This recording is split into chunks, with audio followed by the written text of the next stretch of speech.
I know you're scared. You wanna. Praise the Lord, hallelujah, आप सभी को मेरी तरफ से happy Easter. Seeking you as a precious jewel, Lord, to give up I would be a fool. You are my all and all. Jesus, Lamb of God, worthy is your name. Jesus, Lamb of God, worthy is your name. आपको पता है Bible में एक word लिखा हुआ है यीशु मसीह के जी उठने के बारे में। क्या क्या लिखा आपको पता है किसी को? यीशु मसीह जीने के बारे में नहीं बताती, किसी देवता के बारे में नहीं बताती है। बाइबल बताती है रिजरेक्शन के बारे में या पुनरुत्थान दिवस के बारे में। अगर आप इसको गूगल पे सर्च करें ईस्टर के बारे में तो आपको मिल जाएगा कि जो ईस्टर का कहाँ से उत्पत्ति हुई, कहाँ से ईस्टर निकल के आया। तो ईस्टर बाइबल से निकल के नहीं आया है, ठीक है। तो आज जब किसी से जब किसी से मिले तो हम क्या बोलेंगे? Happy resurrection day. और हैप्पी रिजरेक्शन में ईस्टर में फिर से बता रहा हूँ मैं, एक चीज का बहुत चलन है। आपने देखा होगा ईस्टर है। आपको क्या लगता है कि क्यों है ईस्टर है? एग जो है छिपा हुआ है या अंडा जो है एक जीवन को दर्शाता है, ठीक है। तो ये लोगों ने इसको बनाया है, ये कभी भी बाइबल की तरफ से नहीं है। तो लोगों ने इसको निकाला है कि ये कह के कि अंडे में से जीवन निकलता है, तो इसलिए ईस्टर एग को ज़्यादा कहा जाता है। But we believe in resurrection, हम विश्वास करते हैं किसमें? पुनरुत्थान दिवस में। तो मेरी तरफ से, मेरी फैमिली की तरफ से a very happy resurrection day और यीशु मसीह के पुनरुत्थान दिवस की आपको बहुत बहुत शुभकामनाएं। क्या आज की सुबह आप लोग खुश हैं? खुश हैं? जब मैं भजन संहिता में पढ़ रहा था 91 में अपने सेकंड वर्स में लिखा था, ये पुराने नियम की बात है जिसकी बात मैं कर रहा हूँ। उसमें लिखा हुआ था, मैं यहोवा के विषय कहूँगा, मैं यहोवा के विषय में कहूँगा। आपको पता है पहले के टाइम में क्या था? लोग कहते थे, लोग यहोवा के नाम से बहुत ज़्यादा डरते थे और इस बात से सोचते थे कि हम उसके भवन में जाएंगे या उसके पवित्र निवास में जाएंगे और ख़त्म हो जाएंगे। और बहुत कुछ खास लोग हुआ करते थे जो परमेश्वर के भवन में और परमेश्वर के नज़दीक जाया करते थे, और बाकी लोग जो अपनी वेदियों के पास वेदी लेके आते थे, अपने चढ़ावा लेकर के आते थे, वो बाहर ही खड़े रहते थे और याजक को जाकर के दे देते थे, क्योंकि परमेश्वर का इतना भय हुआ करता था, ठीक है। और परमेश्वर के बारे में कोई जल्दी बात नहीं करता था, नाम भी नहीं लेता था, क्योंकि लिखा ना तो मेरा नाम व्यर्थ में ना लेना। हालेलुया। और ऐसा हुआ करता था और लोगों ने नाम पता क्या रख दिए? अब्राहम का खुदा, याकूब का खुदा, इसहाक का पिता, ठीक है। परमेश्वर का नाम बदल करके ये नाम रख दिया। लेकिन खुदा के लोगों में आपको बताना चाहता हूँ, दाऊद बोलने लगा, मैं खुदा के विषय में बात करूंगा। हालेलुया। खुदा के विषय में बात करूंगा क्योंकि वो महान है, जलाली है, मेरे जीवन को बदल सकता है। आज मैं और आप खुदा के विषय में बात कर सकते हैं कि उसने मुझसे प्यार किया। हालेलुया। अभी आपने देखा कि गुड फ्राइडे को हम लोगों ने सेलिब्रेट किया है। हमने दुखी नहीं किया, हम मातम नहीं बनाया, हमने सेलिब्रेट किया कि यीशु मसीह ने मेरे लिए जान दी है। हालेलुया। इस समय मेरे लिए कि हम उसकी आराधना करें। कितने लोग तैयार हैं उसकी आराधना करने के लिए? आइए अपने स्थानों पर खड़े हो। एक गीत सिखाना चाहते हैं, शायद आप में से बहुतों को आता होगा।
उन्होंने कहा कि तुम उसको मुर्दों में क्यों ढूंढती हो, वो अपने वचन के मुताबिक जी उठा। हालेलुया।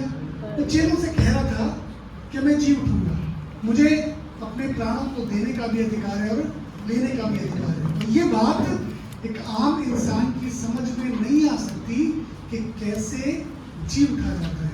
सुनते तो थे क्योंकि बहुत सामर्थ्य की बातें, बहुत सामर्थ्य काम करता था, लेकिन बताऊं एक बात, ये बड़ी कठिन बात थी और बहुत से लोग इस बात पर विश्वास नहीं करते थे। और उस समय भी जो निकोलाई लोग थे वो भी पुनरुत्थान की बातों पर विश्वास नहीं किया करते थे। लेकिन चेलों के अंदर एक बात अच्छी थी कि उसके वचन पे इतना तो विश्वास करते थे कि जब उसने कहा ठहरे रहना, कब तक? जब तक स्वर्ग से सामर्थ्य ना पाओ।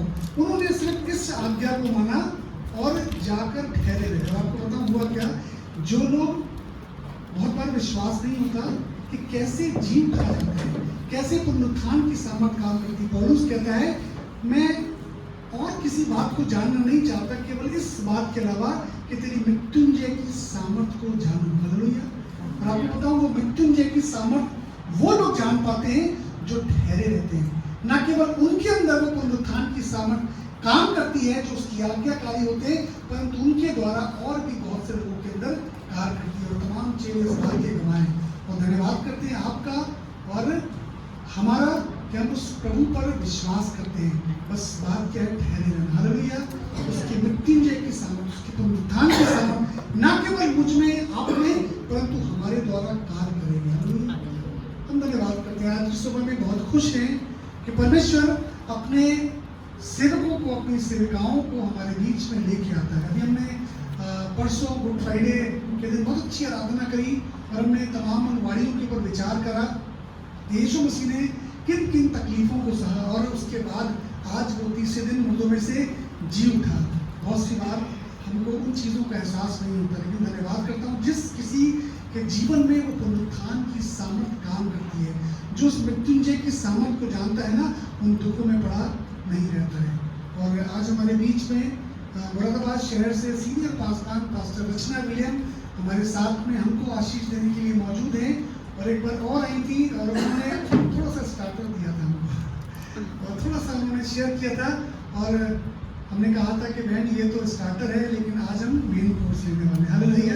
मैं विश्वास करता हूँ और इस प्रभु की दासी से सच में मैं बहुत ब्लेस्ड होता हूँ। पास्टर हैप्पी विलियम की भाभी हैं और मुरादाबाद शहर में बहुत अद्भुत सेवा कर रही है और बहुत सी ऐसे दुखों में से होकर गई हैं और उसके बाद खड़े रहना ये बहुत बड़ी बात है। नहीं तो लोग टूट जाते हैं। स्कूल में जॉब भी करती हैं, अपने बच्चों की भी 2 बेटी हैं, बहुत अच्छी और बहुत अच्छी वर्शिपर हैं। मिल के ये खानदान सेवा कर रहा है, बावजूद इसके कि बीते समय में इतना बड़ा दुख इस परिवार के ऊपर रहा है। कि मैं इन प्रभु की दासी से इतना आशीषित होता हूँ और मैं उस समय में वहाँ पर मौजूद था। उसके बाद भी बहुत सी बार मिला, मैंने प्रभु की दासी के चेहरे के ऊपर सदा आनंद को देखा है। हालेलुया। और उस विश्वास की बातों को देखा है जो सच में लोगों को आशीष देती है। मैं ये नहीं कहता दुखड़ियों का फीलिंग होती है, दिल में होती है, लेकिन आप लोगों को क्या दे रहे हैं, शायद यही पुनरुत्थान की सामर्थ। हालेलुया। यही मृत्युंजय की सामर्थ है जो न केवल हमारे अंदर पर हमारे द्वारा दूसरों के ऊपर भी कार्य कर रही थी। और बहुत से जीवन बदल रहे हैं। कभी मुरादाबाद शहर जाने का मौका मिले जरूर से जाइए। बहुत अच्छी और प्रेमी कलीसिया है। मैं बताऊं आपको, बहुत अच्छा लगेगा मिलके। बिल्कुल भाई बहनों की तरह सारी कलीसिया के लोग मिलते हैं और एक दूसरे की खबरगिरी रखते हैं। थैंक यू सो मच हमारी बहन के लिए और पास्टर अनूप विलियम के लिए, जिन्होंने सच में वो बीज बोए जिसकी वजह से आज वो कलीसियाएं अद्भुत रूप से काम कर रही हैं और हमारी बहन बहुत अद्भुत सेवा कर रही है। और इससे पहले मैं उनको उनका वचन देने के लिए बुलाऊं, हम उनका अपने बीच में वेलकम करना चाहते हैं और मैं चाहता हूँ कोई 7 महिलाएं आ जाएं यहाँ पर ताकि हम एक बुके के द्वारा उनको वेलकम कर सकें। कोई 7 महिलाएं जो प्रभु की दासी का 7 विश्वासी बहनें आ जाएं। सामने से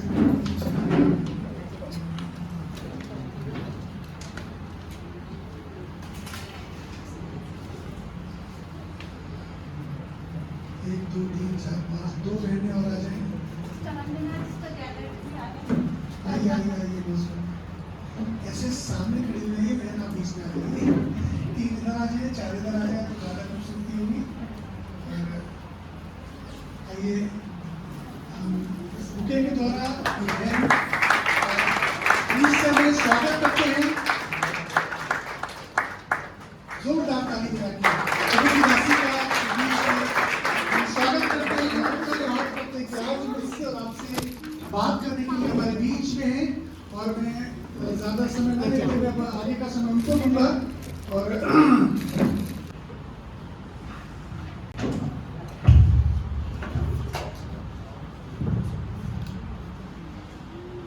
देखिए अब आप लोग फंस गए। मैंने आपके पाजी साहब से कहा टाइम, उन्होंने कहा आप ले सकती है, ज़्यादा कोई दिक्कत नहीं है। अब आप फंस गए, मेरी गलती नहीं है, ये आपके पाजी साहब ने कहा है।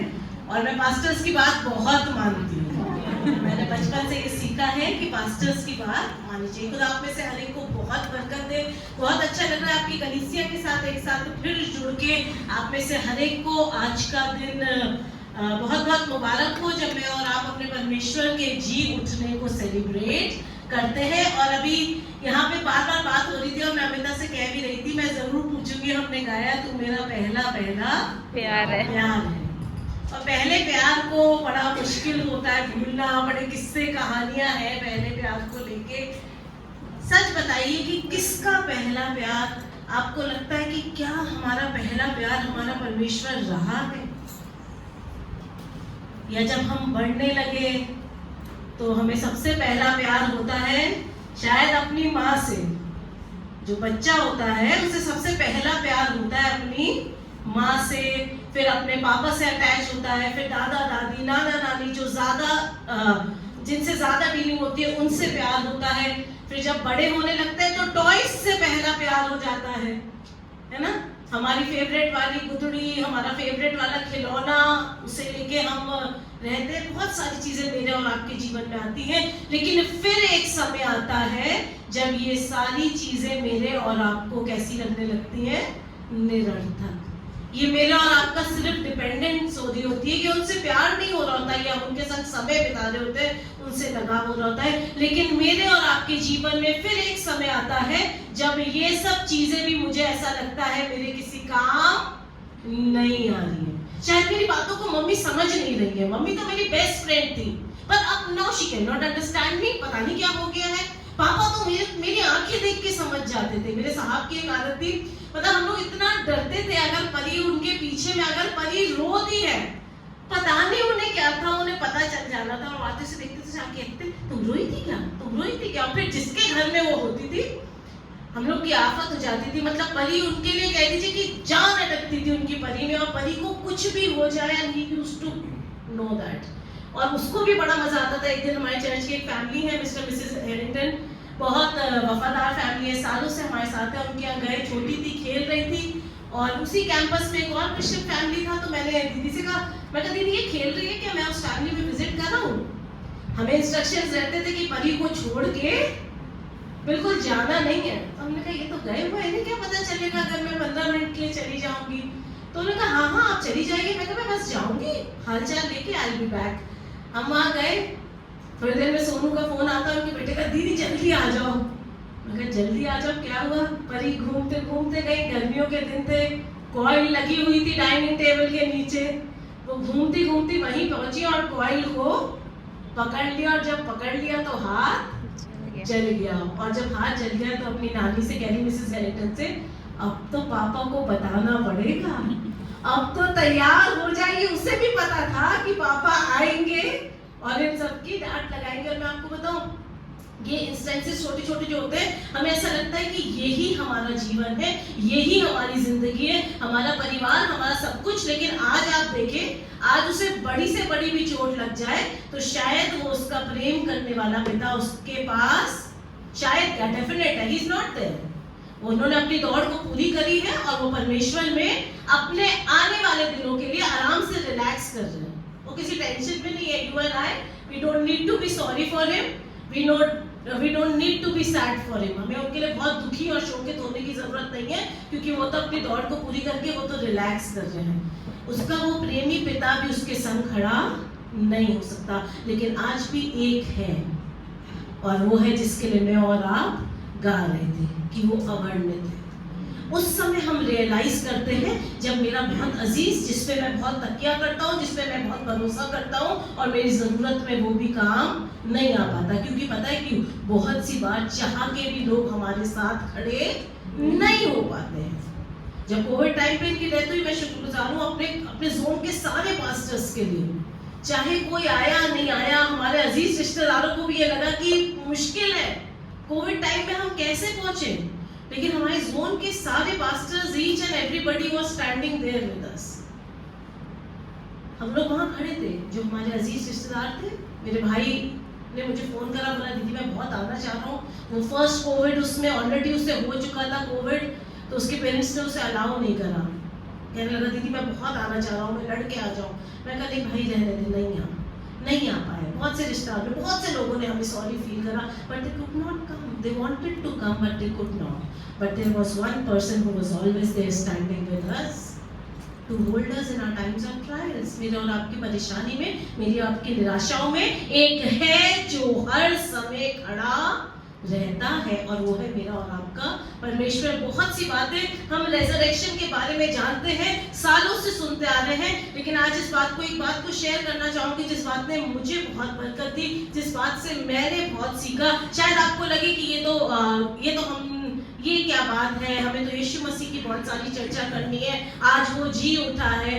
नहीं, वो आज नहीं जी उठा है, वो सालों पहले जी उठा है। अब हम सिर्फ उसकी रिमेम्बरेंस में इस काम को कर रहे हैं। तो अगर हम ये कह रहे हैं ना कि आज यीशु मसीह जी उठा है, नहीं, we need to check ourselves. वो हर साल मरता नहीं है, ऐसा नहीं है कि वो हर गुड फ्राइडे पे मरता है और फिर आज वो जी उठा है। वो सालों पहले जी उठा है, हम उसको सेलिब्रेट कर रहे हैं। मेरे साथ निकाल लें मत्ती 28, अगर आप निकालेंगे, और उसके पहले अध्याय से ये इंस्टेंस शुरू हो जाता है कि अब मरियम है और उसके साथ कुछ महिलाएं हैं और वो उस ग्रेव पे जा रही हैं, क्योंकि उस समय एक नियम हुआ करता था कि बॉडी पे कुछ चीजें लगाई जाती थी ताकि वो कुछ टाइम तक प्रिजर्व रहे, और किसी काम के लिए वो वहां पे जा रही हैं। लेकिन जब हम इसकी 7th वर्स में पहुंचते हैं, स्टार्टिंग से पढ़ते तो वहां पे इस तरीके से लिखा है, 7th वर्स में लिखा है और शीघ्र जाकर, अब वो वहां पहुंच चुकी हैं और उन्होंने देखा है कि कब्र में से तो पर्दा हटा हुआ है और वहां कोई नहीं है।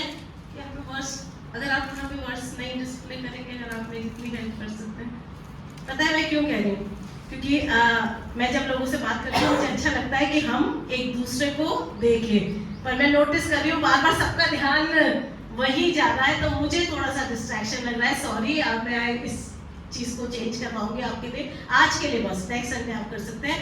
वहां पे लिखा है सब कुछ हो चुका है, लेकिन अब यहाँ पे लिखा है और शीघ्र जाकर उसके चेलों से कहो कि वे मृतकों में से जी उठा है। सब जने मेरे पीछे बोले, और शीघ्र जाकर उसके चेलों से कहो कि वो मृतकों में से जी उठा है। कैसे जाना है? शीघ्र। मेरे और आपके मसीह जीवन में लेजीनेस की कोई भी जगह नहीं है। पहली बात तो ये सीख लीजिए कि मेरे और आपके मसीह जीवन में लेजीनेस की कोई भी जगह नहीं है। मुझे और आपको एक्टिव होना है, मुझे और आपको जल्दी कामों को करना है, मुझे और आपको समय असमय तैयार रहना है कि ना जाने कब प्रभु आवाज लगाए और मुझे दौड़ के जाना पड़े। अगर आप देखते हैं श्रेष्ठ गीत में इसमें पूरा इंस्टेंस है कि मेरा प्रेमी दरवाजे पे खड़ा खटखटा रहा था, लेकिन मैं तो अब अपने कपड़े भी बदल चुकी हूँ। कहने लगी अब मैं कैसे उठूं और जाऊं और खोलूं, और फिर लिखा है कि जब तक जाके उसने दरवाजा खोला तब तक उसका प्रेमी वहां से जा चुका था। लेकिन परमेश्वर का नाम बताता है कि क्या करो, शीघ्र से करो। और फिर उसके बाद क्या लिखा है, किसके पास भेज रहा है वो स्वर्गदूत ने? उसके चेलों के पास जाओ। मैं और आप जो आज यहाँ बैठे हुए हैं, मेरे और आपके पास भेज रहा है, और क्या कह रहा है? वो मृतकों में से जी उठा। अच्छा, क्या यहाँ पे कोई मृतक है आज? Is there a dead body sitting beside you? बताइए, किसी के पड़ोस में कहीं कोई नहीं है ना? बिल्कुल श्योर है? यस। क्या आप या मैं, क्या हम अपने लिए सोच के देखिए, क्या मैं डेड बॉडी हूँ? कोई कहेगा अपने लिए इस बात को? नहीं कहेगा, वी आर श्योर। लेकिन आपको पता है आज परमेश्वर ने जो कलाम दिया है वो मेरे और आपको इसी बात को बताएगा कि वो मृतकों में से जी उठा, वो मृतकों में नहीं रहता। और पता है किन्हें किन्हें कहलवाना है? अपने चेलों को कहलवाना है जो ये बात जानता है। पता है क्यों? क्योंकि बहुत सी बार मेरे साथ निकाल ले प्रकाशित वाक्य, जल्दी से निकाल ले उसका 3rd चैप्टर और उसकी 1st वर्स का जो एंड हो रहा है वो कोई जन पढ़ दे। प्रकाशित वाक्य 3rd चैप्टर 1st वर्स जो है जहाँ पे वो वर्स एंड हो रही है। तू जीवित तो कहलाता है। क्या लिखा है? तू जीवित तो कहलाता है जी, पर है मरा हुआ। अब मैंने पहले क्या पूछा था? क्या हम जीवित हैं? हाँ, मैं अपने लिए कह रही हूँ, मैं आपके लिए बिल्कुल नहीं कह रही हूँ, मैं अपने लिए कह रही हूँ। क्योंकि मैं हमेशा इस बात को जानती हूँ, जब खुदा बात करता है, कलाम देता है, तो वो मुझसे बात करता है। बाद में वो कलीसिया से बात करेगा, पहले वो मुझे ठीक करता है। और मैं इस बात को कह रही हूँ, और आपको पता है ये किससे बात कर रहा है? ये सार्दिस की कलीसिया से बात कर रहा है, ये कांग्रीगेशन से बात कर रहा है, ये चर्च से बात कर रहा है। और उनसे क्या कह रहा है? तू जीवित तो कहलाती है, पर है मरी। मुझे नहीं पता अगली बार पादी साहब मुझे बुलाएंगे या नहीं बुलाएंगे, या आप लोग पसंद करेंगे इस कलाम को। लेकिन मैं आपको सच बताऊं, जिस दिन भैया ने मुझसे बात करी कि सिस्टर आप आइएगा, मेरी एक आदत है जब भी मुझे कहीं जाना होता है, जिस दिन से मुझे पता चलता है मुझे वहां जाना है, बहुत सी बार हम बहुत बाइबल ढूंढने लगते हैं, बहुत तैयार करने पड़ते हैं। मेरी आदत है मैं प्रार्थना शुरू करती हूँ, मैं प्रार्थना करती रहती हूँ। तो वापस से कहती हूँ कि खुदा तू बता कि क्या बोलना है। कल मैं आपको सच बता रही हूँ, मैं बहुत सारी चीजें सोच रही थी, बहुत सारी चीजें तैयार कर रही थी। और कल मैं रात में जब आई तो अमिता और मैं बात कर रहे थे, अमिता कहने लगी कि अरे भाभी हमारे यहाँ एक सिस्टर है, वो कहने लगी कि मुझे उनका प्रचार बड़ा अच्छा लगता है। तो मैंने कहा हाँ वो कल आ रही है। और मैं आपको सच बताऊँ, मेरे पास तब तक कोई भी वर्ड नहीं था। रात में मैं आपको बता रही हूँ 11 बजे I was just praying and I was sitting with the Bible and God was not telling me anything. मैं कहती खुदा अब 11 बज गया है, सुबह चर्च है, what do I have to preach? And I just kept praying और जब बिल्कुल सब खत्म करके मैं सोने के लिए लेट गई, मैंने कहा अब सुबह देखा जाएगा। खुदा तुम बताओगे जो वही बोलेंगे, वहीं जाके करेंगे। और मैं आपको बताऊँ, मैं जैसी लेटी मैं आंखें बंद कर रही हूँ, मैं आंखें बंद करके दुआ कर रही थी। मैंने कहा खुदा you talk to me in visions, you talk to me in dreams, you give me the word. मैंने बस इतना बोला था और मुझे वर्ड मिलना शुरू हुआ और मैं एकदम उठ के बैठ गई और मैंने फटाफट उसको लिखना शुरू कर दिया। और जब मैं लिखती जा रही थी तब मैं समझती जा रही थी कि पता है क्या, मैं और आप शायद यहीं पे हैं, अभी भी सार्दिस की कलीसिया में पड़े हुए हैं। वो कह रहा है तुम कहलाते तो जीवित हो पर वो मृत। मेरे और आपसे कह रहा है। पता है क्यों? बहुत छोटे छोटे एग्जाम्पल होंगी जो मुझे और आपको इस बात को सिखाते हैं। अच्छा, कितने लोगों की कभी कभी लड़ाई हुई है किसी से? बहुत अच्छा चर्च है पाजी साहब आपका। 50% से ज्यादा लोगों ने हाथ नहीं उठाया, लड़ते नहीं है, वेरी गुड। पर जिन लोगों ने हाथ उठाया है मैं उनसे बात करना चाहूंगी। हम लड़ते हैं, हमारे परिवार में लड़ाइयाँ होती हैं, हमारे फ्रेंड्स में लड़ाइयाँ होती हैं, हमारे स्कूल में लड़ाई होती है, हमारे जॉब के स्थान पे लड़ाई होती है, कई बार कॉलोनी में लड़ाई हो जाती है। देखिए आपने गाड़ी खड़ी करी थी, आपके जो रिलेटिव आए थे उन्होंने ऐसी गाड़ी खड़ी कर दी थी, हमारी दीवार पे हल्की सी लग गई। बहुत सी चीजों से हमारी लड़ाई हो जाती है। और कई बार मैं और आप इस काम को करते हैं कि हमारी जिससे लड़ाई हो जाती है, एक तो हम उनसे बोलना बंद कर देते हैं, दूसरा काम जब हमने बोलना बंद कर दिया वो दिख रहा है कि हाँ ठीक है इनकी लड़ाई बंद, लेकिन दूसरा काम हम एक करते हैं, कई बार हम बोलना तो बंद नहीं करते हैं। देखिए हम किसी से कुछ बोलते नहीं हैं, हम खुदा के लोग हैं, हम बोलते नहीं हैं। लेकिन जब जब उन्हें देखते हैं ना, सच बता रहे हैं, वो ही दिन हमारी आंखों के सामने घूमता रहता है। कई बार मेरे और आपके संग ये बात होती है, हम बोलते नहीं हैं। हमें भैया की कोई बात बुरी लग गई, हमें भाभी की कोई बात बुरी लग गई, हमें लीडर्स की कोई बात बुरी लग गई, हमने उन्हें बोला नहीं। देखिए इनकी जो बालों में ये जो चुटियां बनाते हैं ना हैप्पी भैया, ये हमें बिल्कुल पसंद नहीं है, पर क्या करें, पास्टर है, लीडर है, हमने उन्हें बोला नहीं है। देखिए हमारे जो भाई हैं उन्होंने जो पसंद नहीं है, लेकिन हम उनसे देखिए हम कुछ नहीं बोलते हैं, खुदा खुद न्याय करेगा। देखिए हम नहीं बोलते हैं, और हम ये किसी से कह नहीं रहे, हम ये अपने मन में ही कह रहे हैं। देखिए वो जो आते हैं, वो जिस तरीके से प्रेज द लॉर्ड करते हैं ना, हमें बिल्कुल पसंद नहीं आता है। देखिए उनका वर्शिप करने, देखिए सब डांस कर रहे थे, वो ऐसे ही खड़े हुए थे, और उन्हें देख देख के ना हमें तो बहुत गुस्सा आता है।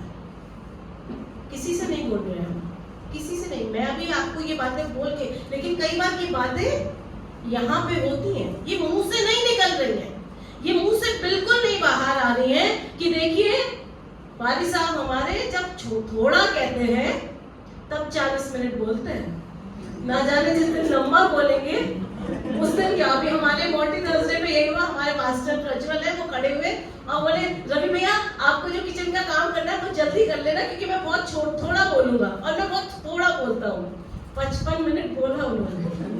चर्च के बाद हम सब ने यही कहा कि भैया थोड़े में इतना बोला है, तुम्हें ज्यादा का मौका कभी नहीं है ना, बोल नहीं रहे, but this is in my mind. ऐसे और भी हो सकता है, शायद आपको आपका कोई विचार है, आपके किसी परिवार के जन को लेके, आपके किसी कलीग को लेके, आपके किसी कॉलोनी वाले को लेके, हमने बोला नहीं है, but it is in my mind. और आपको पता है हमें ऐसा लगता है we are following Christ and we are very good, क्योंकि मैं हैप्पी से पर्सनली जाके ये बात बोल के लड़ाई नहीं कर रही हूँ। मैं अमिता से जाके मैं इन लोगों का नाम लूंगी क्योंकि इनका नाम मुझे ज्यादा याद है, या भैया भाभी का नाम ले दूंगी, ये ना सोचेगा कि देखिए उन्हीं का नाम लेती है हर बार।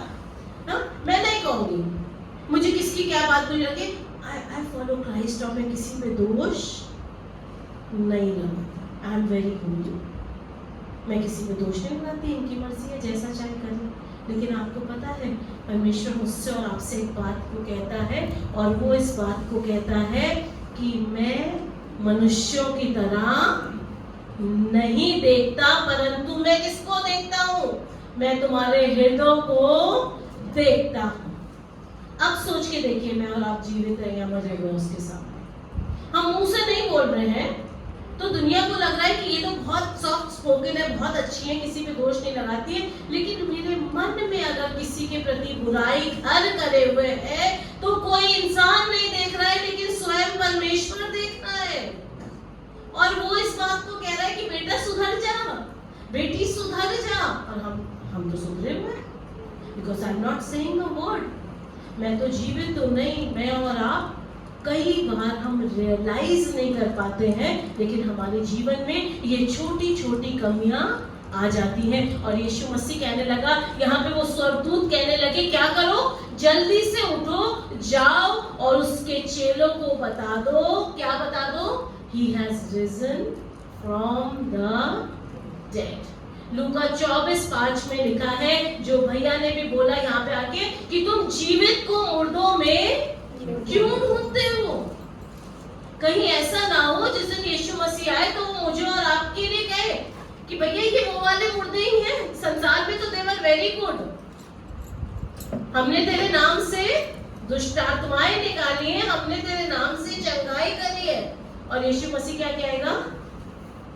आई नेवर न्यू यू, मैं तुम्हें नहीं जानता। किनसे बात कर रहा है?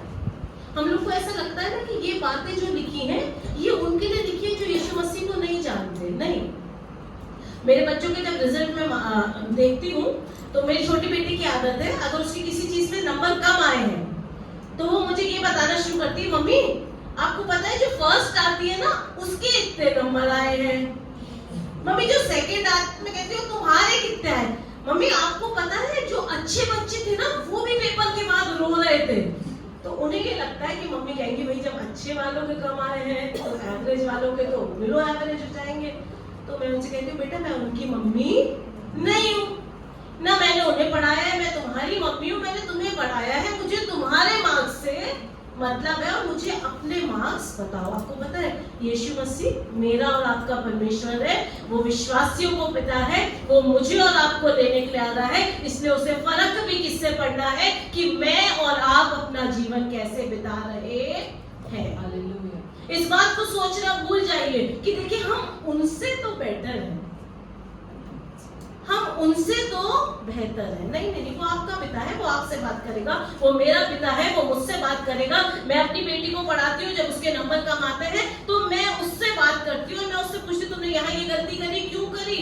मैंने तुम्हें बताया था कि ऐसे लिखना, मैंने तुम्हें बताया था कि इस चीज को करना। मेरी छोटी वाली की आदत थी, मतलब मैं इतना परेशान होती थी ड्राइंग में, मतलब लोग ड्राइंग पे ध्यान नहीं देते हैं, मुझे ड्राइंग पे बहुत ध्यान देती हूँ और मैं उसे बहुत अच्छे से तैयारी कराती थी। लेकिन उसकी पता नहीं क्या आदत थी, अगर मैंने उसे पीकॉक बनाना सिखाया है तो वो एग्जाम में लाइन बना के आ जाएगी। जिस दिन मैं उसे लाइन बनाना सिखाऊंगी उस दिन वो एग्जाम में फ्लावर बना के आ जाएगी। और उसके हमेशा मार्क्स जो होते थे ड्राइंग में इतने खराब, सी ग्रेड। और मुझे इतना इरिटेशन होता था। और फिर मैंने उससे पूछा, मैंने कहा बेटा तुम क्यों करती हो, तुमने क्या, मैंने तुम्हें कुछ सिखाया था, तुमने ये बनाया? तो वो कहती कि मम्मी वहां मैं जाके देखती हूँ तो मुझे ऐसा लगता है कि ये वाला मैं ज्यादा अच्छा बना लूंगी। मतलब कलाम है मेरे और आपके पास, लेकिन फिर भी कई बार मुझे और आपको लगता है कि ये वाला काम मैं बेहतर कर रहा हूँ। वी गेट मिसगाइडेड, हम मार्ग से भटक जाते हैं।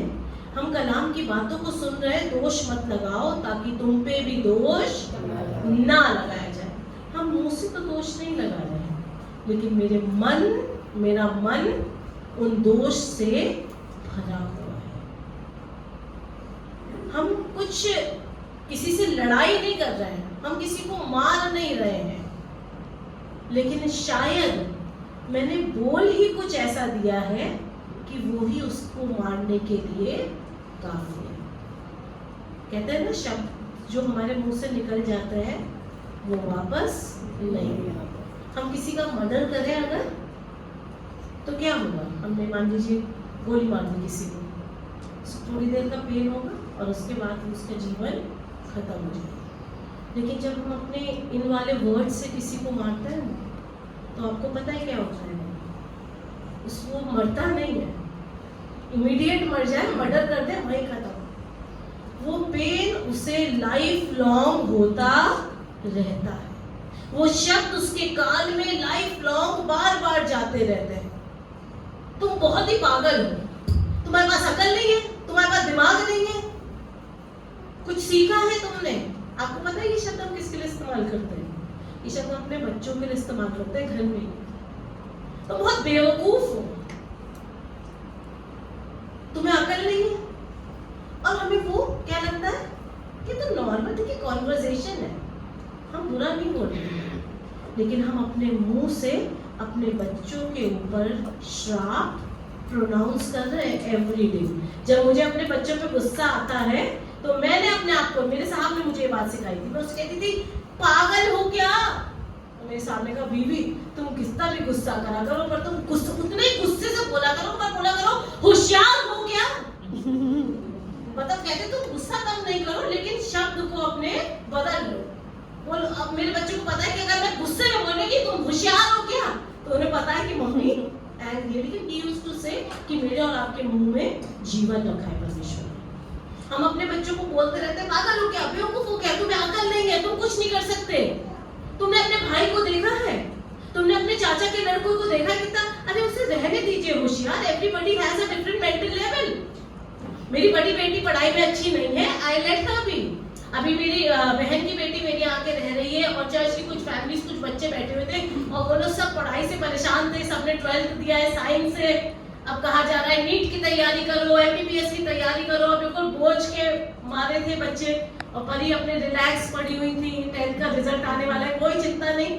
उन्हें पता है, मम्मी ने उनसे कहा, मैं आपको सच बता रही हूँ, मैं बहुत, और पेरेंट्स ना सीखे इस बात को, लेकिन मैं इस बात को करती हूँ, बच्चे भी ज़्यादा इंस्पायर ना हो कि मैं क्योंकि मैं टीचर हूँ और मैं 18 ईयर्स की थी, मैंने तब से टीचिंग स्टार्ट करती थी, और मैं डेफिनेटली इस बात को मानती हूँ कि हर बच्चे का अपना मेंटल लेवल अलग होता है। कोई बच्चा 90% ला सकता है और किसी बच्चे के लिए 40 लाना भी बहुत मुश्किल होता है। तो मुझे ये लगता है we need to appreciate every life, हर जीवन को एप्रिशिएशन की जरूरत है। जो 40 ला रहा है उसको उसमें भी हाँ उसे बूस्टअप करना है कि बेटा तुम 45 ला सकते हो। और मैंने, मेरी बेटी बहुत परेशान थी 10th, मम्मी कैसे होगा क्या होगा, बहुत डर रही थी। तो मैंने उससे कहा, मैं डर मत, बस हर सब्जेक्ट में 33 ले आना। मैं आपको सच बता रही हूँ, मुझे देखा बोली क्या है मम्मी, ऐसे तो मैं और नहीं पढ़ूंगी, आप मुझसे कहिए कि 90 लेके आओ। तो मैं कहा नहीं बेटा, तुम ये मेरी तरफ से आ लो, मम्मी ये चाहती है बस ब्रिंग 33 इन एवरी सब्जेक्ट। बोली मम्मी ऐसा तो नहीं है, 70 के तो ऊपर लाऊंगी। अब आपको पता है बच्चे को अपने आप कॉन्फिडेंस आ गया। अब मैं उससे कहती नहीं तुम्हें 90 ही लाने हैं, तो उस पर इतना प्रेशर हो जाता। पता है मैं और हम परमेश्वर कलाम में इसी बात को करते हैं। हम सोचते संसार में हमें इतना अच्छा बन के दिखाना है, हमें 100 मार्क्स आने हैं, वाली साहब मुझे देके मेरी तारीफ करें, भाभी मुझे देके मेरी तारीफ करें, वर्शिप लीडर्स मुझे देके मेरी तारीफ करें, और हम इतने तारीफ के पुतले बन जाते हैं कि हम एक्चुअली जो कलाम है उससे दूर होते चले जाते हैं। पता है क्यों? क्योंकि हम एक मृत जीवन जीने लगते हैं, हम एक दिखावे का जीवन जीने लगते हैं, जिसमें ऊपरी तौर से तो सब सही है, लेकिन शायद जब अपने अकेले कमरे में बैठे हैं और खुदा मुझे देखा है तो मेरे मन में कुछ बुराई है, कहने लगा वो मृतकों में नहीं रहता। मुझे और आपको अपने आप को बहुत चेक करने की जरूरत है। Am I living the life that Jesus actually wanted me to live? क्या सच में मैं वो जीवन जी रहा हूँ? मैं बहुत अच्छी वर्शिप कराता हूँ, मैं बहुत अच्छा वर्शिप लीडर हूँ, लेकिन एक्चुअली मैं घर पे कितनी देर वर्शिप करता हूँ? एक शायद मैंने पिछली बार भी बोली थी, ये घर में किसी को याद है जो मैं ये बात बोलती हूँ? घर में हाँ, उनके भैया कहते थे ये बात, इसलिए उन्होंने एकदम पहचान लिया। घर में भूत और चर्च में दूध। जॉय को भी पता है। नहीं मैं और आप इस बार नहीं कहते जॉब में भूत। देखिए जॉब को दूर रखिए, नहीं क्यों दूर रखिए? हमारे असिस्टेंट पास्टर है पास्टर विमल, और वो पार्ले कंपनी में जॉब करते हैं, और उनकी पूरी डीलिंग जो होती है वो लेबर क्लास से होती है, ट्रक वालों से, सामान लोडिंग करवाने वालों से। और उनकी एक आदत थी, जब वो जॉब पे होते थे तो जब आप लेबरर्स से बात करते हैं तो आप यूजुअली आपके जो शब्द है वो बहुत फूल की तरह झड़ते हैं, अबे डैश, अबे ये, अबे वो, और वो कोई बात बोलते। तो कई बार जैसे उन्हें हमने कॉल करा और बीच में अगर वो किसी को इंस्ट्रक्शन देने लगे तो उसी पे देते थे। तो मेरे सामने कहा कि विमल मैंने कई बार नोटिस करा है कि जब तुम जॉब पे होते हो तो तुम्हारे शब्द है। तो बोले भैया आप नहीं समझेंगे, जब मैं जॉब पे होता हूँ तो मुझे अलग तरीके से डील करना होता है, तो ये मुझे करना पड़ता है। जब मैं फ्रेंड्स के साथ होता हूँ तो देखिए मुझे अलग तरीके से रहना पड़ता है, तो मुझे कभी कभी थोड़ा सा अलग हो जाना पड़ता है, ज्यादा नहीं थोड़ा सा। जब मैं फ्रेंड्स में, देखिए जब मैं किटी पार्टी में जाती हूँ, मैं चर्च जब आती हूँ या जब मैं किटी पार्टी में जाती हूँ तो थोड़ा सा आई नीड टू चेंज। लेकिन आपको पता है मेरा और आपका खुदा क्या कहता है? मैं कल, आज और आने वाले कल में सर्वदा एक साथ। और वो मुझसे और आपसे भी यही चाहता है कि मैं कल, आज और आने वाले कल में भी एक सा ही हूँ। मैं चर्च में भी ऐसा हूँ, मैं दोस्तों के बीच में भी ऐसा हूँ, और मैं अपनी जॉब के स्थान पे भी ऐसा हूँ। और मैं खुदा का शुक्रगुजार करती हूँ कि उन्होंने इस बात को समझा, उन्होंने इस बात को जाना। इससे पहले कि वो पास्टर बने उन्होंने धीरे धीरे अपने ऊपर काम करना शुरू करा और शब्दों को रोकना करा। और अब जब वो अपनी जॉब पे होते हैं उन्हीं लेबरर्स से डील कर रहे हैं, लेकिन खुदा का शुक्रगुजारी अदा करते हैं कि उनके शब्द बदल गए हैं। पता है क्यों? क्योंकि वो मुर्दों में नहीं रहता। और कलीसिया से कह रहा है तुम कहलाते तो जीवित हो पर हो मृत। कहीं मैं और आप भी वो उसी वाली कलीसिया का हिस्सा तो नहीं बन रहे? कहीं मैं और आप भी जब छटनी करी जाए, जब आखिर में स्वर्गदूत आए, क्या लिखा है कि वो छानेगी और खुदा के लोगों को एक तरफ करेंगे और जो खुदा के नहीं है उन्हें एक तरफ करेंगे। और आपको पता है ये मुझे और आपको ही छानने के लिए आएंगे। परमेश्वर कलाम में वर्स लिखी, अगर भैया मुझे हेल्प कर दे रेफरेंस बताने, मुझे नहीं पता है कि तू तौला गया और तू हल्का पाया। शायद आपने सुनी, मेरे और आपके लिए लिखा है कि मैं और आप जब तोले जाएंगे तो ऐसा ना हो कि हम हल्के पाए जाए, हमारे अंदर कमी रह गई हो। क्यों? क्योंकि हमने रेजरेक्शन डे तो बहुत सेलिब्रेट करा, हमने उसका जी उठना तो बहुत सेलिब्रेट करा, और हम खुद वही कब्र में लेटे हुए अभी तक। नहीं हमें यही वाली पसंद है, देखिए हमें यही बुराई वाली पसंद है, देखिए हमें यही गुस्से वाली पसंद है, देखिए हमें यही चिड़चिड़ाने वाली पसंद है। देखिए हम क्या करें, हमारी बीवी पागल है, बीवी कहती है मैं क्या करूं, मेरा पति बेअक्ल है, बच्चे कहते हैं हम क्या करें, हमें तो इन दोनों को झेलना पड़ रहा है। सोच के देखिए, जो हस्बैंड वाइफ एक दूसरे को अगर इस तरीके से देखते हैं तो बच्चों को सोचिए, वो तो कहते हैं हम इन दोनों को झेलते हैं। छोटी छोटी बातें परमेश्वर कहता है पति से कि अपनी पत्नी को देह के समान प्रेम कर, जितना तू अपने आप से प्रेम करता है उतना अपनी पत्नी से प्रेम कर। और पत्नी से कहता है कि अपने पति के अधीन रह। पता नहीं कौन सी वाली बाइबल पढ़ ली उन्होंने, जिसने उन्हें ये सिखा दिया कि इन्हें तो अकल ही नहीं, ये तो बहुत बेअकल है, ये तो बिल्कुल अकल नहीं। और पता नहीं पति ने कौन सी वाली बाइबल पढ़ ली है जिसने उसे समझा दिया है कि मतलब दिखाया कुछ था। पतियों की ये लाइन होती है, मतलब बताया कुछ था, हमारे साथ धोखा हो गया। और ये जो आती है ना no exchange no return policy पे आती है ये, है ना, कितना खुश होता है जेंट्स। अरे पत्नी से भी पूछिए, वो बेचारी भी आपके साथ फंसी है, उसके पास भी नो एक्सचेंज नो रिटर्न है, सिर्फ आपका थोड़ी ना है। नो एक्सचेंज नो रिटर्न जो इतने इसमें इतने जोक्स बनते हैं, but why, what about you and आई, मैं और आप जो खुदा के लोग हैं, ये सब मेरे और आपके लिए नहीं है। संसार इसमें चाहे कितना उलझा जाए, पर मेरे और आपके लिए परमेश्वर के कलाम में एक बात लिखी है हर पत्नी के लिए कि अपने पति के अधीन रहो। अब पति कैसा है चाहे कैसा हो। मेरे पापा, मैं पता नहीं आपके, मैंने बताया नहीं, सुबह से शाम तक ड्रिंक करते थे, बेतहा ड्रिंक करते थे, मारा पिटाई करते थे। लेकिन मेरी मम्मी बिल्कुल एकदम कहती थी नहीं, हम बड़े हो गए, हम कहते थे छोड़ दो इन्हें। मेरे मामू बार बार बुलाते थे, कहते थे बहन छोड़ दे उस आदमी को, क्यों रहती है उसके संग, तू छोड़ दे और घर आ जा, तू छोड़ दे और घर आ जा। और मेरी मम्मी कहती थी कि नहीं, मैंने शादी करी है और खुदा ने कहा है अपनी जवानी के साथी के संग वफादारी के साथ बने रहो, जिन्हें परमेश्वर ने जोड़ा है उन्हें मनुष्य अलग ना करे। तो उससे कहती थी इसने बिल्कुल भी ये बात मत कहा करो, हम इन्हीं के संग रहेंगे और जिस दिन खुदा बाप का अनुग्रह होगा खुदा बाप इन्हें सही करेगा। और अगर हम जब बच्चे बड़े होने लगते हैं तो उनकी एक क्वालिटी होती है, वो मम्मी पापा के मम्मी पापा बन जाते हैं। मम्मी को समझाते थे, हमें ऐसा लगता था पापा बड़े खराब है, तो मम्मी कहती थी तुम्हें कोई अधिकार नहीं है अपने पिता के खिलाफ एक भी शब्द बोलने का।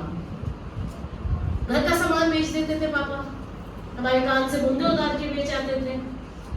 ये कंडीशन हमारे घर की रहती थी, लेकिन हमारी मम्मी ने कभी हार नहीं मानी, क्योंकि उन्होंने कलाम को जाना था। उन्होंने कहा था हे पत्नियों अपने पति के अधीन रहो।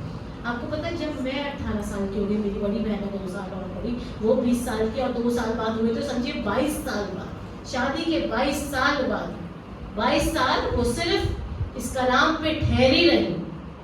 और 22 साल बाद मेरे पापा का जीवन बदला, खुदा ने उन्हें चुना। उन्होंने इलाहाबाद में, कहाँ से आप लोगों ने ट्रेनिंग करी? इलाहाबाद में शियाट से जाके, वहाँ से जाके उन्होंने बाइबल ट्रेनिंग करी, खुदा की खिदमत शुरू करी, चीज़ों में बदलाव आया, जीवन में बदलाव आया। आज खुदा बाप के अनुग्रह से एक सक्सेसफुल यूट्यूबर है। और आज हम मम्मी से कहते हैं मम्मी कैसा लगता है, मम्मी पापा मेरे दोनों अमेरिका में हैं, और मम्मी कहती है बेटा बड़ा मजा आता है, तेरे पापा का क्रेडिट कार्ड लेके जाती हूँ और शॉपिंग करके आती हूँ। नहीं पापा का, जिन्होंने इतनी आफत कर रखी थी कि बच्चों के फिर बुंदे बुंदे भी, मेरे कान के पापा बुंदे उतार के बेच आए थे। उसके बाद हमें मम्मी बुंदे बुंदे नहीं पहनाती थी। मेरी दादी कुछ भी सामान नए सा नया आता था वो खरीद के लाती थी, 10-15 दिन बाद वो घर से सामान गायब। लेकिन आपको पता है आज उनके जीवन में ये बरकत है, रिलैक्स रहती हैं, मजे से घूमती हैं, कुछ नहीं करती हैं। हमारे ऊपर यह अनुग्रह है कि हम खुदा का धन्यवाद दे पा रहे हैं कि उसने हमें एक अच्छी माँ दी थी जो मृत नहीं थी पर जीवित थी। बहुत अपॉर्चुनिटीज थी उनके पास। हम ननियाल की तरफ से फाइनेंशियली बहुत स्ट्रांग, मेरी मम्मी खुद गवर्नमेंट जॉब में, बहुत अपॉर्चुनिटी थी कि सुन ले संसार की बातें और अलग हो जाए, लेकिन उन्होंने परमेश्वर के कलाम को थामे रखा। मेरे पापा का जब जीवन बदला, उन्होंने हमसे माफी मांगी, अपनी माँ बाप से माफी मांगी, मेरी मम्मी से माफी मांगी, ढेरों माफिया कि तुम लोगों ने इतने साल मुझे बर्दाश्त किया और अब के बाद मैं एक अच्छा पिता, एक अच्छा पति, एक अच्छा बेटा बनूंगा। कहीं मैं और आप कहीं किसी बात में ऐसा तो नहीं है कि मेरे और आपके अंदर कोई बात ऐसी आ गई है, शायद बच्चों को अब अपने माँ बाप अच्छे नहीं लगते हैं, शायद भाई को अपनी बहन अच्छी नहीं लगती है, शायद भाई भाई में लड़ाई हो गई है, कोई बात हो गई है, और आपको पता है ये बात मेरे और आपको अंदर ही अंदर से खाती रहती है, और मैं और आप एक कब्र में होते हैं और हम रियलाइज भी नहीं कर पाते। यीशु मसीह तो सालों पहले जी उठा, पर वो ये चाहता है कि तुम कब जियोगे। कहने लगा वो मुर्दों में नहीं रहता। अगर मेरा और आपका जीवन ऐसा है तो वो मेरे और आपके साथ बना नहीं रहेगा। जब हम छाने जाएंगे तो हम उससे अलग कर दिए जाएंगे।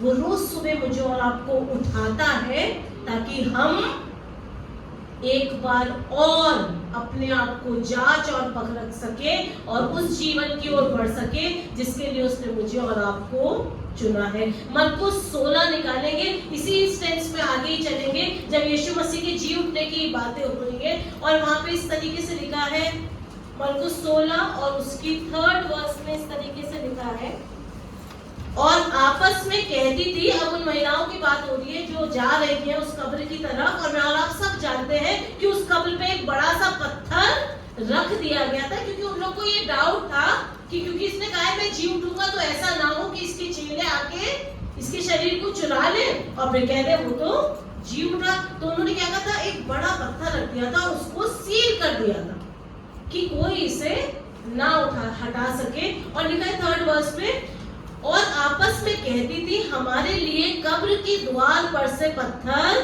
कौन लुढ़काएगा। वो ये सोचती हुई आ रही है। शायद मैं और आप भी, मेरे और आपके जीवन में कोई कभी हम बदलना चाहते हैं कई बार, लेकिन हम सोचते रहते हैं कैसे होगा, कौन करेगा, कैसे होगा। मैं आपको सच बता रही हूँ, मैं आज आपको दिखाई दे रही हूँ बहुत स्ट्रॉन्ग खड़ी हुई। भैया ने कहा जब देखा मुझे मुस्कुराते हुए देखा, मेरे परिवार ने जब देखा मुझे मुस्कुराते हुए देखा। इनकी डेथ के बाद एक दिन रोई थी बस मैं, जिस दिन हम इनका फ्यूनरल करके आए थे, क्योंकि अगले दिन संडे था और हमें मीटिंग लेनी थी और हमें बहुत मतलब इनकी कमी खल रही थी। उस दिन मैं अपने फैमिली के सामने बहुत रोई थी।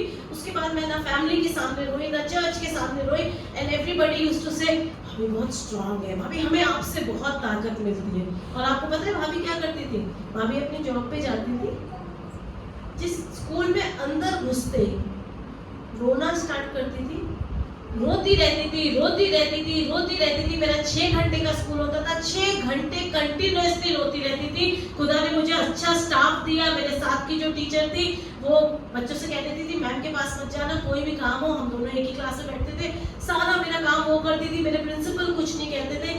6 घंटे वहाँ रोती रहती थी, और जैसे ही स्कूल खत्म हुआ मैं आंसू पोंछे बिल्कुल एकदम परफेक्ट घर जाके फिर घर पे ऐसे जैसे एवरीथिंग इज नॉर्मल। पता है क्या करती थी, उन्हें दिखा रही थी, तकलीफ थी लेकिन घर वालों को ऐसे दिखाई थी कि जैसे एवरीथिंग इज सो नॉर्मल। लेकिन आपको पता है उसका रिजल्ट क्या हुआ? जब हम ये दिखाते रहते हैं कि हम तो बहुत ठीक है, हम ठीक कर रहे हैं, खुदा का कलाम मेरे और आप तक पहुंचता है और कहता है बेटा तुम्हें इसमें बदलाव लाना है, और हम बदलना नहीं चाहते। आपको पता है क्या हुआ? 4 महीने बाद रात में एक दिन उठी और घर में सबसे तेज धार वाली छुरी लेके बस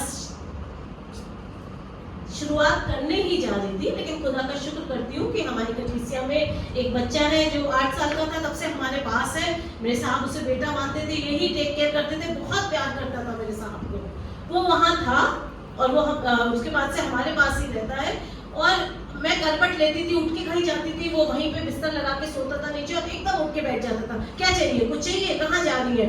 अचानक से वो उसी समय आ गया और मुझे नहीं पता मेरे अंदर इतनी ताकत कहाँ है। पूरे अपना जो किचन कम डाइनिंग रूम है वहां पे मैं और वो ऐसे लड़ रहे थे धक्का मुक्की से कि नहीं आज तो मुझे सुसाइड करना है। किससे?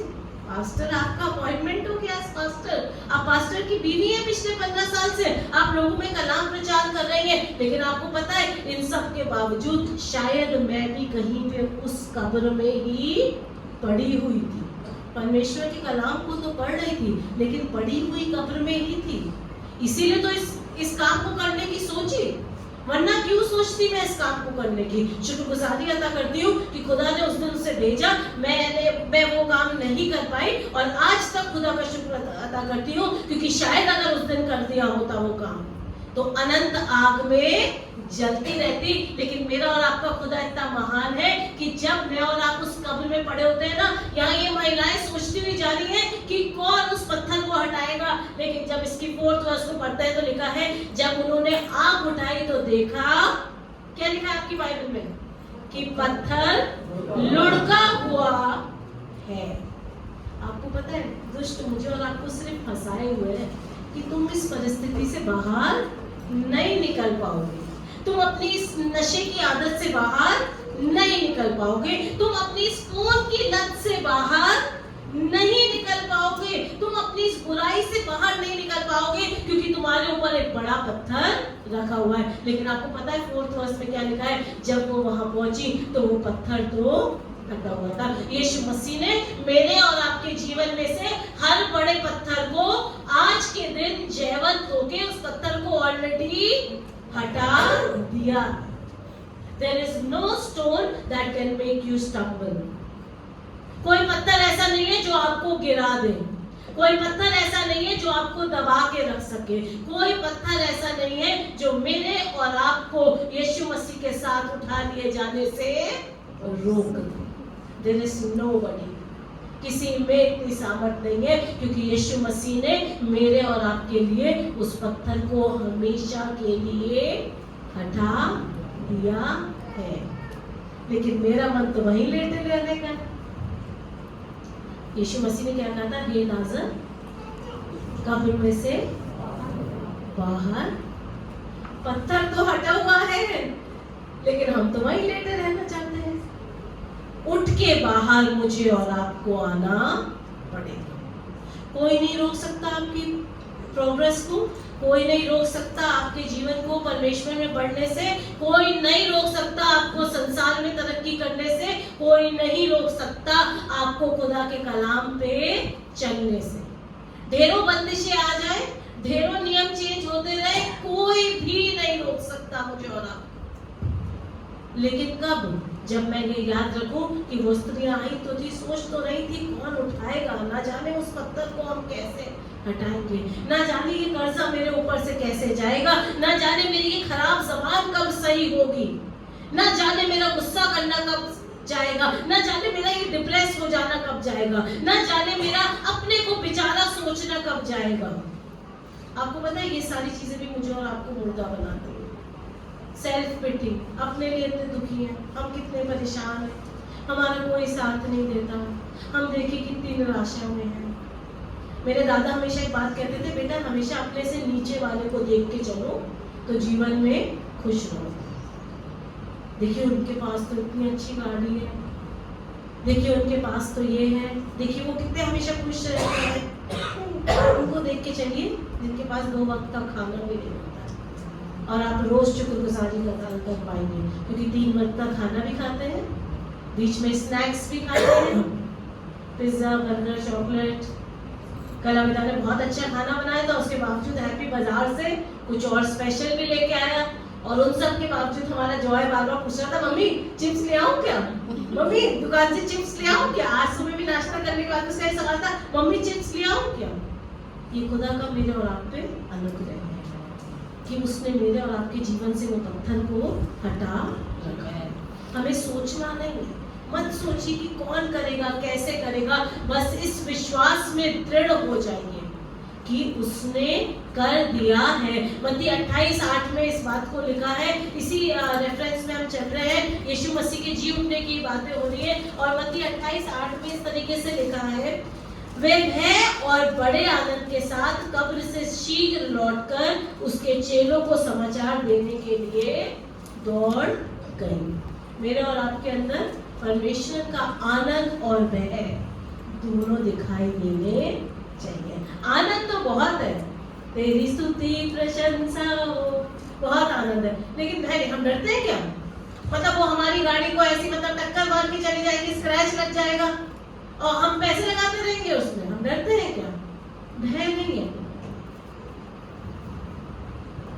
भय नहीं है, हमारे अंदर आनंद तो बहुत है, पर हमारे अंदर से भय कहीं चला गया। और आपको पता है भय में चलना क्या होता है, आज्ञाओं को मानना। जब हम अपने माँ बाप से डरते थे, जब कहा जाता ना पहले पापा लोग आते थे, उनके स्कूटर की आवाज की पहचान होती थी और बच्चे क्या करते थे, जल्दी जल्दी बिल्कुल एकदम सही जगह पे हो जाते थे। टीवी बंद कर दिया, पढ़ने बैठ गए। आजकल के बच्चे क्या कहते हैं, हाँ पापा ठीक है बेटा पढ़ाई कर लो, कर तो रहा था अभी तक, आपके आने से पहले ही फोन उठाया है। मेरी छोटी वाली की आदत है, मैं जब उससे कहती हूँ बेटा क्या कर रही हो, मम्मी फोन, कितनी देर से, मम्मी बिल्कुल अभी जैसे आपने बोला। मतलब इतना कोइंसिडेंस चलता है उसके साथ, उसका हमेशा यही जवाब होता है, मम्मी पता नहीं आपको कैसे पता चल जाता है, अभी उठाया, चाहे 1 घंटे से फोन आता है। मैं और आप खुदा के सामने, खुदा आप अभी गलती हो गई, शायद आज ही गलती कर दी, but we need to realise वो मुर्दों में नहीं है, वो उस कब्र में नहीं है, और ना ही वो मुर्दों के बीच में पाया जाता है। मुझे और आपको अपने आप को बेहद जांचने की जरूरत है कि कहीं ऐसा तो नहीं कि मैं और आप किसी चीज में फंस गए हैं। शायद किसी चीज ने मुझे उलझा लिया है, शायद मेरे गुस्से ने, शायद मेरे दोष लगाने से ने, शायद मेरे लालच ने, शायद मेरे फोन ने, शायद मेरी किसी गलत आदत ने मेरे जीवन को मृत्यु की तरफ बढ़ाना शुरू कर दिया है और मुझे पता भी नहीं चला। रोमियो 12:21 में लिखा है, do not be overcome by evil but overcome evil by good. बुराई को अपने ऊपर विजयी मत होने दो, पर भलाई से बुराई को जीत लो, क्योंकि आज का दिन जो हम सेलिब्रेट कर रहे हैं, उस दिन मेरे और आपके परमेश्वर ने, यीशु मसीह ने हर बुराई को अपनी भलाई से जीत लिया। उसने मेरे और आपके गुनाहों को जीत लिया, वो मेरे और आपके लिए चंगाई को जीत लाया था, वो मेरे और आपके लिए छुटकारे को जीत लाया था, वो मेरे और आपके लिए आनंद को जीत लाया था, वो मेरे और आपके लिए अनंत जीवन को जीत लाया था। Nobody can stop you and I from going to the heavenly place that He is waiting for me. जो स्वर्ग के स्थान वो मेरे लिए बना रहा है, जिसका वो वादा करके गया है, उससे कोई भी आपको रोक नहीं सकता। बस एक काम करना है, हे लाजर बाहर निकलना, बाहर मुझे और आपको ही निकलना है, कोई और मुझे और आपको बाहर नहीं निकालेगा। यीशु मसीह एग्जाम्पल सेट करके चला गया, यीशु मसीह मुझे और आपको सब बातें बता के चला गया। अब जरूरत इस बात की है कि मैं और आप बाहर निकल के आ जाए और उसके पीछे चलना शुरू कर दें। आइए अपने आंखों को बंद करेंगे और परमेश्वर से इसी बात को कहेंगे कि परमेश्वर तू अनुग्रह कर मेरे ऊपर, ताकि मैं अपने जीवन में उस मृत्यु के स्थान में ना पड़ा रहूं। जो मृत्यु का स्थान मेरे जीवन में है, जो मृत्यु की बात मेरे जीवन में है, वो मृत्यु जो मुझे तुझसे जुड़ने नहीं देती। मुझे नहीं पता आपके जीवन में क्या चीज आपको मृत बनानी है, मुझे अपने जीवन की पता है। खुदा से कहें कि खुदा अनुग्रह कर। और एक बात जो अंकल ने शेयर करी, कुलुस्सियों 3:1 को मेरे मैसेज को कंप्लीट करता है, जो लिखा है, अतः जब तुम मसीह के साथ जिलाए गए तो स्वर्गीय वस्तुओं की खोज में रहो। मैं और आप जिलाए हुए लोग हैं, मैं और आप सच में वो मृत नहीं है जिनके बीच में वो नहीं है। मैं और आप वो जिंदा लोग हैं जिनके बीच में वो राज्य करता है, जिनके बीच में वो काम करता है। बस जरूरत इस बात की है कि मैं और आप आखिरी सांस तक जीवित बने रहे। अपनी आंखों को बंद करेंगे, प्रार्थना में लगे रहेंगे, और मैं चाहूंगी पास्टर राजीव से कि वो आगे आके प्रार्थना में हम में से हर एक की अगुवाई करें। Thank you, Jesus. Thank you, Jesus. धन्यवाद, धन्यवाद, धन्यवाद प्रभु। क्या जीवितों के परमेश्वर हैं प्रभु, हम दिल से धन्यवाद करते हैं। हम धन्यवाद करते हैं प्रभु, जब लाजर प्रभु आपकी आवाज़ को सुनकर चला आया प्रभु, वो बहुत से कपड़ों से लिपटा हुआ था प्रभु, तब आपने सेवकों का कह दिया कि इनके बंधन खोल दो, इसको जाने दो। धन्यवाद प्रभु, आप अपने सेवकों को भेजते हैं प्रभु ताकि बंधन खोले जाएं। हम जानते हैं प्रभु आज बहुत से बंधन खुले हैं प्रभु यीशु मसीह, और तमाम वो मुर्दानगी प्रभु जो बातें प्रभु अभी तक हमें प्रभु तेरी चीजों से दूर रखे हैं प्रभु यीशु मसीह। आज तूने अपने मृत्युंजय की सामर्थ से जला दिया है प्रभु। वो पत्थर था तो बहुत बड़ा, लेकिन आपने लौटा दिया है प्रभु। हम धन्यवाद करते हैं प्रभु यीशु मसीह। जितने लोगों ने प्रभु तेरे कलाम को सुना है प्रभु यीशु मसीह, प्रभु तुझसे कहना मांगते हैं प्रभु यीशु मसीह, उनके जीवन में आपकी मृत्युंजय की सामर्थ, आपकी पुनरुत्थान के सामर्थ कार्य करे प्रभु, और ये सदा जीवित रहे प्रभु। इस बात को कहते रहे पौलुस के समान कि मैंने अपने शरीर को उसकी इच्छाओं और अभिलाषाओं समेत क्रूस पर चढ़ा दिया है, और मैं जीवित ना रहा परंतु मसीह मुझ में जीवित। प्रभु तू हम में जीवित हो प्रभु, और प्रभु हमारे अंदर से कार्य कर। जितने लोग हैं उनके अंदर से आपकी सामर्थ कार्य करे प्रभु यीशु मसीह। प्रभु अपनी सामर्थ से भरे प्रभु। आपकी दासी के लिए खास तौर से दुआ करते हैं प्रभु यीशु मसीह। प्रभु चाहते हैं प्रभु उनकी सेवाओं को और ज्यादा बढ़ोतरी देना प्रभु यीशु मसीह। प्रभु जितनी कलीसियाएं आपने दी हैं प्रभु, आपसे कहना मांगते हैं प्रभु दिन दूनी रात चौकी वृद्धि करें। उनके बच्चे प्रभु आपकी और प्रभु यीशु मसीह आराधना में प्रभु यीशु मसीह और सेवा में बढ़ते चले जाए प्रभु। और जहाँ कहीं उनके कदम पड़े प्रभु यीशु मसीह, तमाम मुर्दान की जाती रहे और जीवित चीजें प्रभु लोगों के अंदर एक पाठ हो सके प्रभु। हर एक सुनने वाले को तेरा बड़ा हम देना चाहते हैं, और इस प्रार्थना को प्रभु यीशु मसीह नाम से करना चाहते हैं।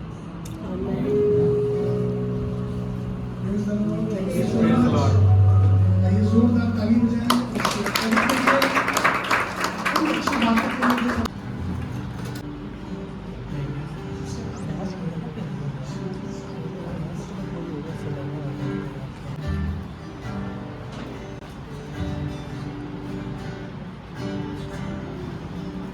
Happy birthday to you.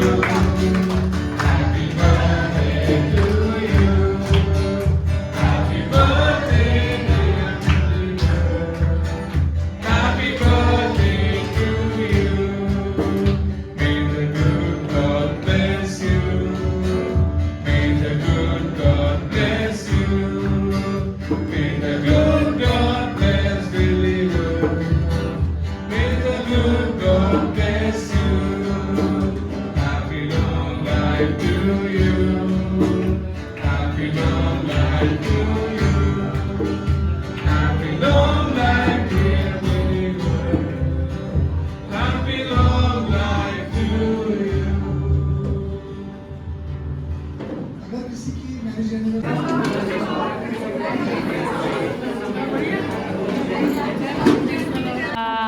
देखिए हमने खाना खिला के भेजा है भाभी से। अभी कोई नहीं कह सकता कि हमने इन्हें भूखा भेजा।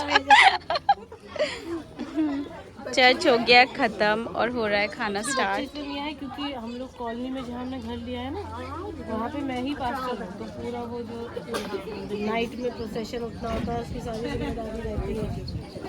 पूरा मतलब काफ़ी क्रिश्चियंस है वहाँ पे, तो वो था। फिर शाम के चर्च की उन लोगों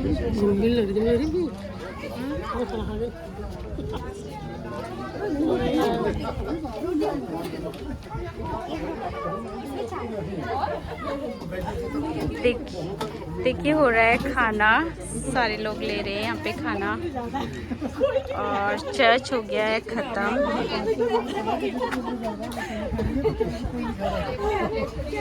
ये खड़े हैं भैया और भाभी लोग। सेम टू यू, अच्छे लग रहे हैं आप दोनों। थैंक यू भाभी, थैंक यू।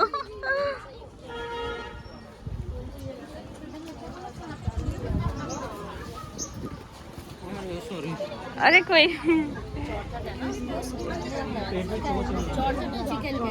ये देखिए हो रही है यहाँ पे बातें कपड़ों की।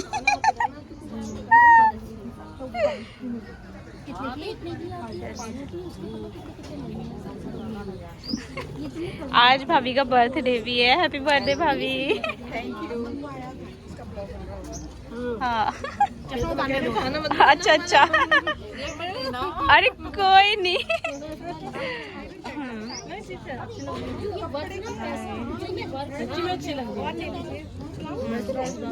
बहुत टेस्टी खाना है। रोहन नहीं खा रहा है खाना? बस अभी खा ले लोग, उसके बाद अच्छा अच्छा। Next time. और याचू ने पहना है सूट, बहुत अच्छी लग रही है। आप भी दीदी। Thank you. और ये नाना नानी यहाँ पे खा रहे हैं खाना।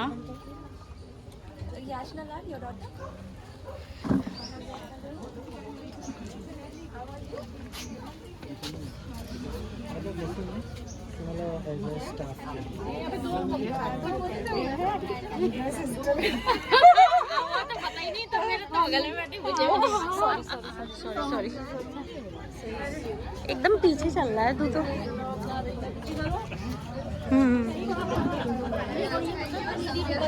वो नहीं आए रिम्पी लोग ये अक्षित आज टाई वाई लगा के बहुत अच्छा लग रहा है।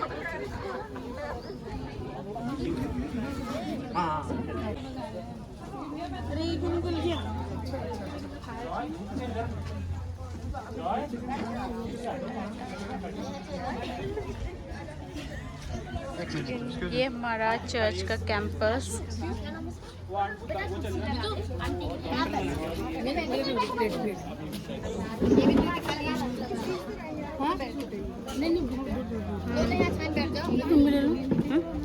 हाँ बताऊंगी ना खा के दुकान कैसा है खाना? बहुत टेस्टी, बहुत बढ़िया बनाया है। अच्छा है बाहर से हाँ बहुत बढ़िया। हाँ ठीक है चलिए फिर।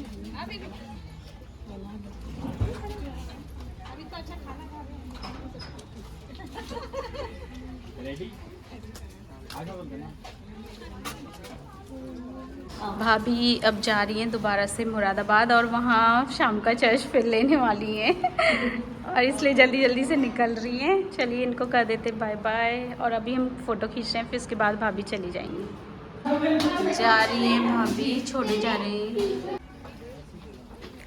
सब लोग खा के जा चुके हैं और थोड़े ही लोग बचे हैं, अब खा रहे हैं खाना।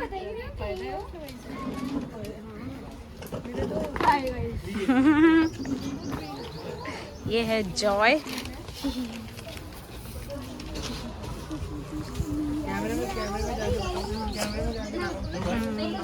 सामने जाके बताओ। ले रही है भाभी खाना, अभी तक वेट कर रही थी। आ गया है, जोरिन का वेट कर रहे थे हम लोग और जोरिन अकेले आपने खा लिया? नहीं अभी रुके हम तुम्हारे लिए। आइए फिर ना। गाइस हो गया था चर्च में खाना ख़त्म, लंच था और सब चले गए अपने घर। हम भी जा रहे हैं, वो सामने जा रहे हैं भैया और भाभी।